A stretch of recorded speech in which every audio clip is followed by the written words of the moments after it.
Hello all, welcome back to my channel. So இன்றைக்கி என்னென்னு பார்த்தீங்கன்னா வெரி ஸ்பெஷல் லன்ச். என்னென்னா புளி சாதம் தாங்க பண்ண போகிறேன்.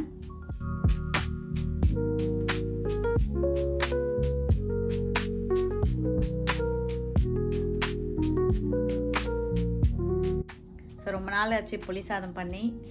ஸோ மோஸ்ட்லி வந்து பார்த்திங்கன்னா எங்கள் அம்மா எனக்கு செஞ்சு கொடுத்தா ரொம்ப பிடிக்கும். ஏன்னா அவ்வளோ நல்லா செய்வாங்க புளி சாதம் எங்கள் அம்மா. ஸோ இங்கே வந்து அதை ரொம்ப மிஸ் பண்ணுறேன். ஸோ இன்றைக்கி வந்து புளி சாதம் செய்யலான்னு தான் இருக்கேன். Let's get into the video. So பேக்ரவுண்டில் பாருங்கள், அதுக்கு முன்னாடி ஃப்ளவர்ஸ் பாருங்கள், எல்லோ ஃப்ளவர்ஸ், ரோசஸ் எவ்வளோ அழகாக ப்ளூமாக இருக்குது பாருங்கள். பியூட்டிஃபுல்லாக இருக்குது பார்க்குறதுக்குள்ள. So how beautiful it is. நாங்கள் என்னென்ன தேவை அப்படிங்கிறத நான் வந்து ஒரு 3 பேருக்கு செய்கிறதுனால நான் வந்து இன்க்ரீடியன்ஸை 1 டேபிள் ஸ்பூன் தான் எல்லாமே எடுத்திருக்கேன். நீங்கள் வந்து அதுக்கேற்ற மாதிரி பேலன்ஸ் பண்ணிக்கோங்க. பேனை ஹீட் பண்ணிக்கிறேன். ஸோ பியூர்லி நம்ம புளி சாதம் வந்து நல்லெண்ணெயில் தான் செய்ய போகிறோம். ஸோ இந்த சைடு ரைஸ் ஆல்ரெடி வச்சுட்டேன் குக்கரில். இப்போ நான் ஒரு பேன் வச்சுட்டேன். அதை வந்து லைட்டாக நம்ம வறுத்தெடுக்க போகிறோம். ஆயில் ஊற்றாமலே வறுத்துக்கலாம். ஸோ என்னென்னு பார்த்தீங்கன்னா காஞ்ச மிளகாய் எடுத்திருக்கேன், ஒரு 4 காஞ்ச மிளகாய். அதுக்கப்புறம் பார்த்திங்கன்னா 1 டேபிள் ஸ்பூன் மிளகு, 1 டேபிள் ஸ்பூன் சீரகம், கடலைப்பருப்பு, எள்ளு வந்து நம்மளுக்கு கருப்பு இல்லை வெள்ளை இல்லை, வாட் எவர் இட் இஸ் அவைலபிளாக இருக்கோ அதை யூஸ் பண்ணிக்கலாம். உளுத்தம் பருப்பு, கொஞ்சம் கடுகு, அப்புறம் வெந்தயம் இங்கே இருக்குது ஆனால் ரொம்ப கம்மியாக எடுத்திருக்கேன். அண்ட் மல்லின்னு இங்கே பார்த்திங்கன்னா முழு மல்லிங்க. ஸோ இதை நம்ம எல்லாத்தையும் இதை அப்படியே போட்டு ட்ரை ரோஸ்ட் தான் பண்ணுறோம். ஸோ நம்ம அப்படியே இதை ரோஸ்ட் பண்ணி எடுத்துகிட்டு இதை பவுட்ரு பண்ணி எடுத்துக்கலாம். எல்லா இன்க்ரீடியன்ஸ் போட்டு வறுத்து பவுட்ரு பண்ணிட்டா போதுங்க. புளியை கரைச்சி, புளி ஆல்ரெடி ஊற வச்சுருக்கேன், உங்களுக்கு காட்டுறேன். ஸோ புளி வந்து பார்த்திங்கன்னா நான் வந்து ஊர் புளி எடுத்துகிட்டு வந்திருக்கோம். ஸோ அது வந்து பார்த்திங்கன்னா பழைய புளி, கொஞ்சம் பிளாக்காக இருக்கும் இல்லைங்களா, அந்த புளி. அண்ட் தென் நம்ம இங்கே வாங்குகிற புளி வந்து அந்தளவுக்கு கருப்பாக இருக்காது இல்லையா, புது புளி. ஸோ ரெண்டையும் கொஞ்சம் கொஞ்சம் மிக்ஸ் பண்ணியிருக்கேன் நான். ஸோ இங்கே பார்த்தீங்கன்னா நான் புளி ஊற வச்சுருக்கேன். ஸோ நல்லா ஒரு பெரிய புளிங்க பாருங்கள், ஒரு கை நிறைய எடுத்திருக்கேன். இப்போ நம்ம ஹாட் வாட்டரில் தான் வந்து சோக் பண்ணியிருக்கேன், அப்போ தான் சீக்கிரமாக வந்து புளி கரையும். ஸோ பாருங்கள், நான் மாவு நேற்று வந்து அரைச்சேன், மாவு புளிக்கவே இல்லை. ஸோ நான் அப்படியே அடுப்புக்கிட்டே வச்சுருக்கேன் பாருங்கள். ஸோ இதான் ஸோ மாவு புளிக்கவே இல்லையா, அப்படியே வச்சுருக்கேன். ஸோ டேக்ஸ் டைம், அதனால் அடுப்புக்கிட்டே இருந்தால் கொஞ்சம் சூடாக இருக்கும் இல்லைங்களா, அதனால் வச்சுருக்கேன். இன்றைக்கி 1 டே வரைக்கும் வெளியிலே இருக்கட்டும் அப்படின்னு விட்டுட்டேன். ஸோ நைட்டு தான் எடுத்து ஃப்ரிட்ஜில் வைக்கணும். மாவு புளிக்கவே மாட்டேங்குது இந்த கிளைமேட்டுக்கு. நான் இந்த புளி அப்படியே கரைச்சி எடுத்துக்கிறேன் ஃபில்ட்ரு பண்ணி.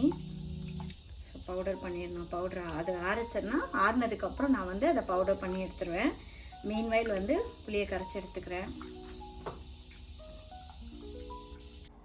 ஸோ பார்த்திங்கன்னா ரைஸ் நல்லா குக் ஆகிடுச்சுங்க. நான் ஒரு பவுலில் போட்டு ஆற வச்சுருக்கேன். இப்போ இதை நான் நல்லெண்ணெய் ஊற்றி ஆக்சுவலாக அந்த ரைஸை நல்லா மிக்ஸ் பண்ணி வைக்க போகிறேன். அப்போ தான் ஒன்று ஒட்டாமல் இருக்கும் rice. So this is Ponni boiled rice தான். ஸோ நல்லா குக் ஆகிடுச்சு சாஃப்டாக. இப்போ நான் கொஞ்சம் நல்லெண்ணெய் ஊற்றி இதை நல்லா ஆற வைக்க போகிறேன். ஸோ நம்ம தேவையான அளவுக்கு நல்லெண்ணெய் ஆட் பண்ணிக்கலாம் புளிக்கு. ஸோ சஃபிஷியண்ட்டாகவே ஆட் பண்ணியிருக்கேன்.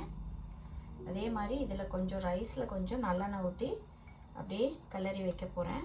நல்லா ஆயில் ஊற்றிட்டேன், நல்லா கிளறி அப்படியே கொஞ்சம் வச்சிட்டோன்னா உதிரியாக ரைஸ் நல்லா வரும். அவ்வளோதாங்க. ஸோ என்கிட்ட இதை பெரிய பாத்திரம் வேறு இல்லை, ஸோ அதனால் நான் இந்த பவுல் யூஸ் பண்ணியிருக்கேன். ஸோ அவ்வளோதாங்க, இது அப்படியே இருக்கட்டும். இப்போ நம்ம ஆயில் நல்லா ஹீட் ஆகிடுச்சு. இதில் நம்ம கடகடன்னு கடுகு, கொஞ்சம் வெந்தயங்க, ரொம்ப வேண்டாம், கொஞ்சம் வெந்தயம் ஆட் பண்ணிக்கலாம். உளுத்தம்பருப்பு, நல்லா தாராளமாக உளுத்தம்பருப்பு ஆட் பண்ணிக்கோங்க. கடலைப்பருப்பு அதே மாதிரி தேவையான அளவுக்கு நல்லா எக்ஸ்ட்ராவே ஆட் பண்ணிக்கலாம், நல்லாயிருக்கும், க்ரன்ச்சியாக இருக்கும். ஸோ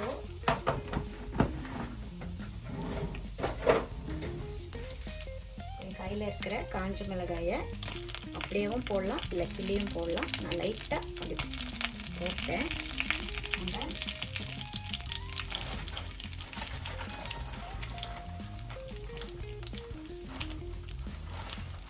வேர்க்கடலை போடுறேன். ஆக்சுவலாக இது வந்து வறுக்காத வேர்க்கடலை தான், வறுத்தது இருக்குது. வறுக்காததை நம்ம அப்படியே முழுசாக போடுறோம்.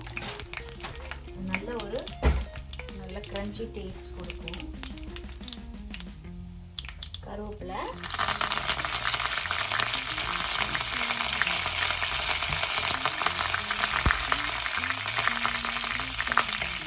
பார்த்தீங்கன்னா கருவேப்பிலை நல்லா பொரிஞ்சிருச்சு. நமக்கு தேவையான அளவுக்கு பெருங்காயம் தூள். ஸோ நம்மக்கிட்ட கட்டி பெருங்காயம் இருந்தாலும் ஆட் பண்ணி கரைச்சிட்டு நான் வந்து இது பவுடர் பெருங்காயம் யூஸ் பண்ணிக்கிறேன். நல்லாவே தாராளமாக போட்டுக்கோங்க.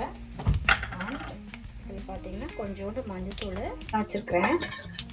இப்போது நான் புளி பேஸ்ட்டை நல்லா கரைச்சிட்டு அதை நான் அப்படியே ஆட் பண்ணிக்கிறேன்.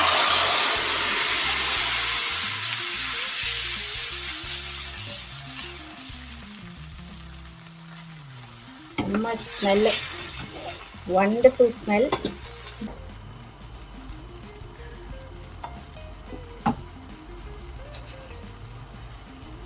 தேவையான அளவு இப்போ ஆட் பண்ணிக்கலாம். ஏன்னா ரைஸ் கலர்றப்போ ஆட் பண்ணுறதை விட இப்போவே ஆட் பண்ணி நம்ம டேஸ்ட்டு பேலன்ஸ் பண்ணிக்கலாம்.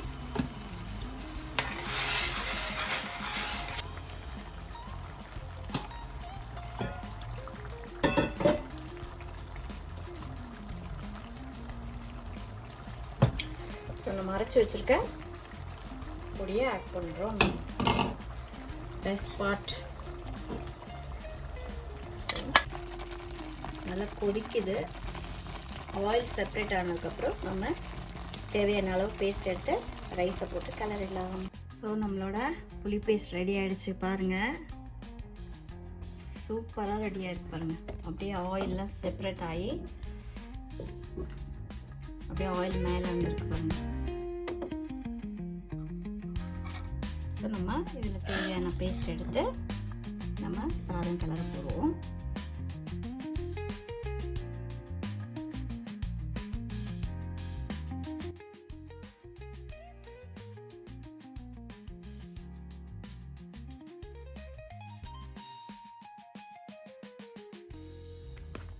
நல்லா மிக்ஸ் பண்ணிட்டேன். அவ்வளோதான். இது அப்படியே நல்லா அழுத்தி நம்ம வைக்கணும். அது வந்து எதுக்காகனா ட்ரை ஆகாமல் இருக்கணும் ரைஸ் அப்படின்னா ஃபார் அ லாங் டைம். இப்படி நல்லா லைட்டாக இப்படி வச்சிட்டோன்னா இப்படி ஒரு லிட்டு போட்டு இப்படி வச்சிடலாம். இந்த மாதிரி வச்சிட்டோன்னா ரைஸ் வந்து ட்ரை ஆகாமல் நமக்கு இருக்கும்.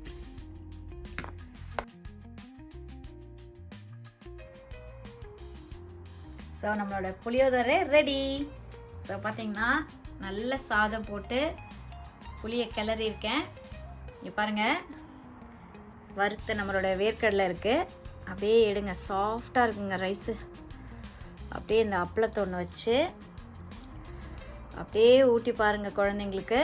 சூப்பராக இருக்குங்க டேஸ்ட்டு. உண்மையிலேயே இந்த ரெசிபிக்கு மறக்காமல் ட்ரை பண்ணி பாருங்கள். ஸோ எப்படி இருக்குன்னு கமெண்ட் பாக்ஸில் சொல்லுங்கள். See you all in the next video. Until then, bye.